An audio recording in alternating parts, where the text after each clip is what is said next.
Pensemos en un mundo donde el poder no venía del dinero, sino directamente de la tierra. Hoy vamos a desarmar ese sistema que definió a Europa por siglos y que de muchas formas moldeó el mundo moderno.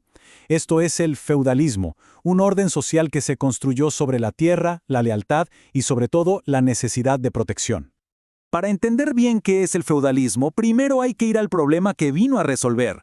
Y todo arranca con una pregunta clave. ¿Qué pasa cuando ese imperio que lo mantenía todo unido, de repente se cae a pedazos? Bueno, metámonos de lleno en esto. Hay que viajar en el tiempo, hasta el siglo V. El gran imperio romano de Occidente, que por siglos fue el pilar de la ley y el orden en Europa, ya no existe. Lo que queda es un vacío de poder y un caos generalizado. Aquí se ve clarito cómo fue la caída. Primero, el imperio se parte en dos. Después, la parte occidental empieza a debilitarse. ¿Por qué? Mala administración por dentro, invasiones constantes por fuera. El resultado final fue un continente hecho trizas, un montón de reinos pequeños sin ninguna autoridad central fuerte. Y es justo en medio de esa inestabilidad, de ese sálvese quien pueda, que la gente tuvo que buscar una nueva forma de organizarse para sobrevivir. De las cenizas de Roma empezó a nacer una solución basada en lo único que parecía tener un valor real y duradero: la tierra. Pasemos ahora al corazón de este nuevo orden.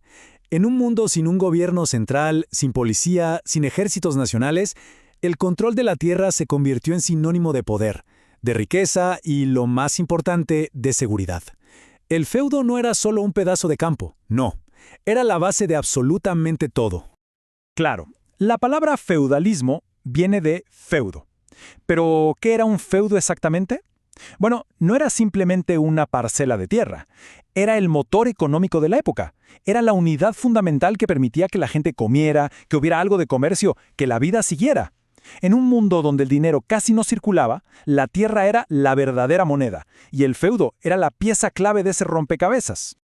Ahora, ojo, la entrega de este feudo no era un simple regalo. Para nada.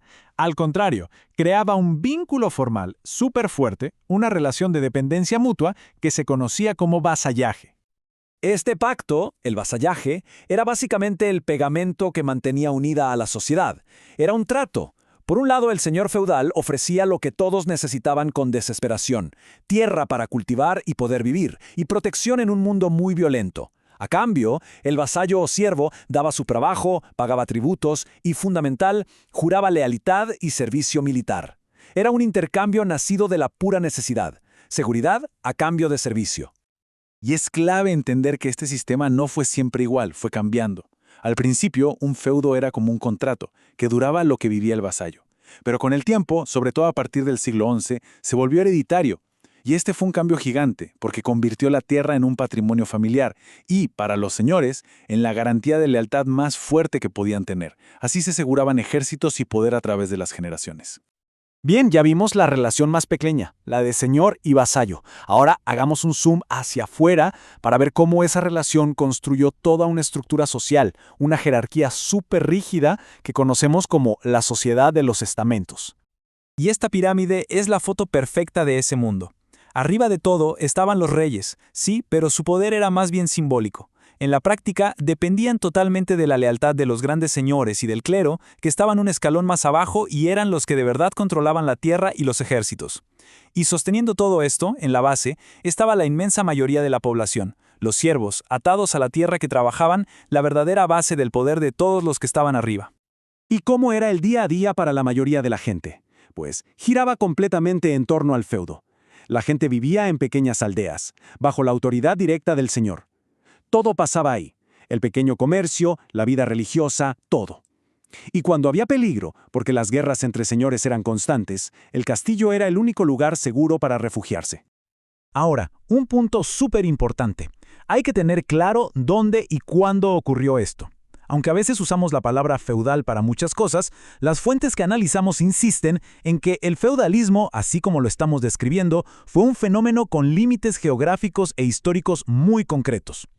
Y esta cita, la verdad, lo resume todo. Es un error aplicar este concepto a otros lugares, como el Japón de los samuráis o la América colonial. ¿Por qué? Porque el feudalismo europeo fue una respuesta directa, muy específica, a las condiciones únicas que se dieron en Europa después de la caída de Roma. A ver, ¿Que se pueden hacer comparaciones? Claro que sí. La encomienda en América, o el sistema de los daimios y samuráis en Japón, tenían jerarquías parecidas, sí, basadas en el servicio y el control de recursos. Pero, y aquí está la clave, sus orígenes, sus reglas, sus dinámicas eran fundamentalmente diferentes del sistema europeo de feudos. Pero bueno, como todo en la historia, ningún sistema es para siempre. Después de siglos de ser la norma, este mundo de señores, vasallos y siervos, tan rígidamente organizado, inevitablemente empezó a transformarse. Y aquí es donde empezamos a ver las primeras grietas en la estructura. A partir del siglo XII aparecen nuevos jugadores en el tablero.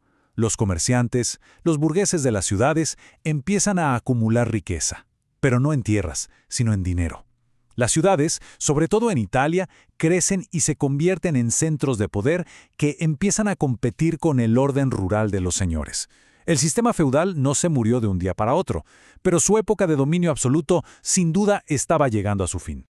Al final, el feudalismo nos enseña una lección clave. La fuente de poder de una sociedad lo define todo. Para ellos, era la tierra, sin discusión. Y eso nos deja con una pregunta para pensar. Si la tierra fue el pilar de su mundo, ¿cuál es el recurso que hoy define el poder en el nuestro?